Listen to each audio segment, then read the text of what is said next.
بسم اللہ الرحمن الرحیم۔ ہر انسان کو اپنی زندگی میں کسی نہ کسی مشکل کا سامنا کرنا پڑتا ہے، لیکن ہمیں کبھی بھی اللہ کی رحمت سے مایوس نہیں ہونا چاہیے، کیونکہ اللہ ہمیں اپنی حفاظت میں رکھتا ہے اور ہماری ہر پکار کو سنتا ہے۔ اگر آپ اپنے نزدیک کسی غریب، لاچار اور مفلس کو دیکھیں تو ہرگز یہ نہ سمجھیں کہ وہ آزمائش سے گزر رہا ہے، بلکہ یہ سوچیں کہ یہ آپ کی بھی آزمائش ہے۔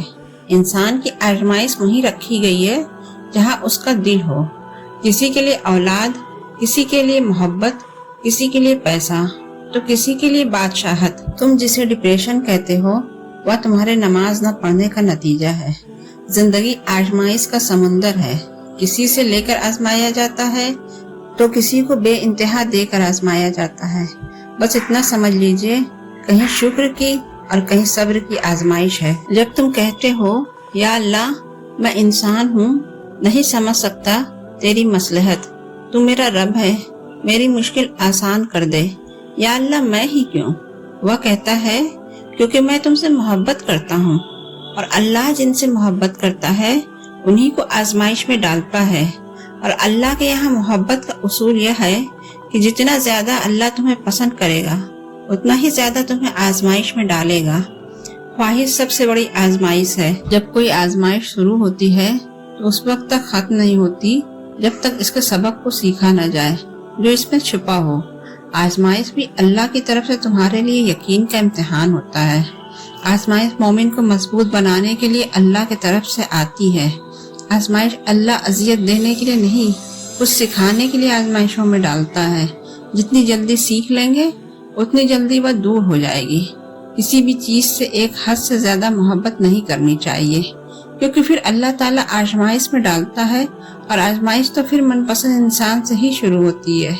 خوشی اور غم دونوں اللہ کی طرف سے آزمائش ہے، لہذا خوشی ملے تو شکر ادا کرو اور غم ملے تو صبر کرو۔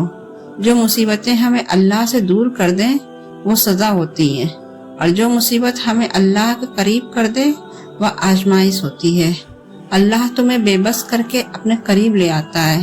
اللہ تمہیں دنیا سے مایوس کر کے اپنے اوپر توکل کرنا سکھاتا ہے۔ دنیا میں یہ توکل والی بات ہے۔ یہ دنیا ایک پریشانیوں کا دریا ہے۔ دنیا میں ہر بندے کو کوئی نہ کوئی پریشانی ہوگی ہی ہوگی۔ وہ جگہ جہاں کوئی پریشانی نہ ہو وہ تو جنت ہے۔ اس دنیا میں کوئی بھی بے غم نہیں ہے، اگر ہے تو وہ ابن آدم نہیں، انسان کا کوئی نہ کوئی غم ہوگا ہی ہوگا۔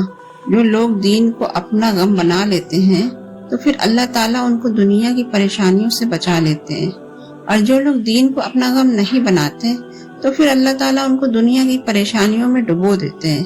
ایک پریشانی ختم نہیں ہوتی دوسری اوپر سے آ جاتی ہے، دوسری ختم نہیں ہوتی تیسری اوپر سے آ جاتی ہے۔ جو لوگ دین کو اپنا غم بنا لیتے ہیں ان کے اوپر ظاہر میں تو پریشانی ہوتی ہے، لیکن ان کا دل پریشان نہیں ہوتا۔ دنیا میں اگر کوئی پریشانی آئے تو اس سے بہت پریشان ہونے کی ضرورت نہیں، اس کو برداشت کر لینا چاہیے، یہ سوچتے ہوئے کہ یہاں تو یہ سب ہوگا ہی ہوگا۔ جب مصیبتیں، آزمائش آئیں تو ان کا اچھے طریقے سے استقبال کرو۔ ہر بندے کو اللہ تعالیٰ نے بہترین حال میں رکھا ہوا ہے۔ اللہ سے ہمیشہ یہ دعا مانگا کرو، اللہ نے ہمیں جس حال میں رکھا ہے اللہ ہمیں صبر کی توفیق عطا فرمائے، شکر کی توفیق عطا فرمائے۔ اللہ نے ہمیں بہترین حال میں رکھا ہے، ہم اس دنیا میں بہت لوگوں سے بہتر ہیں، اس لیے کہا گیا ہے کہ اپنے سے کمتر کو دیکھو، ان کے آس پاس رہو، تاکہ تمہیں صبر اور شکر کا احساس ہو اور تم اللہ کے قریب ہو جاؤ۔